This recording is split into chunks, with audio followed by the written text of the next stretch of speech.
Всем здравствуйте, меня зовут Михалев Вадим Андреевич, я обучаюсь в Карагандинском областном высшем сестринском колледже. Проживаю я в Бухарарамском районе, селе Тоздым, и до сих пор я обучаюсь в колледже, и для себя я не нашел направления, в котором хочу развиваться, потому что в нашем селе практически нет возможности узнавать о новых профессиях, и я часто не знал, куда обратиться, чтобы получить практический опыт. Я впервые услышал о проекте «Утка за носы» и решил принять участие, потому что хотел посмотреть, как работают настоящие специалисты и открыть для себя новые направления, о которых раньше даже и не слышал. Этот проект стал для меня уникальной возможностью открыть для себя новые горизонты и попробовать что-то новое. В проекте я познакомился со своим ментором Байконовой Даурьей Бибитовной.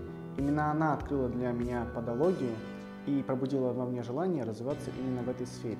Ментор не просто рассказала о профессии, она пригласила меня на работу, а также предоставила мне курс по подологии, который стоит 500 тысяч тенге, совершенно бесплатно. Благодаря этому я смог опробовать свои силы и решил, что хочу развиваться именно в этой сфере. Во время участия в проекте я изменился, стал уверенней и увидел, что даже находясь в селе, можно развиваться и достигать целей. Я понял, что подология – это не просто процедуры, ответственность, работа с людьми и возможность реально помогать. Проект дал мне практический опыт, знания и уверенность в своих силах.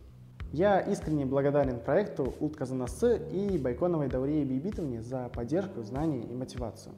Благодаря проекту я открыл для себя новые направления и понял, что хочу развиваться именно в профессии подолога. В будущем я планирую продолжать обучение, совершенствовать свои навыки и помогать людям, делая свою работу максимально профессионально и полезно.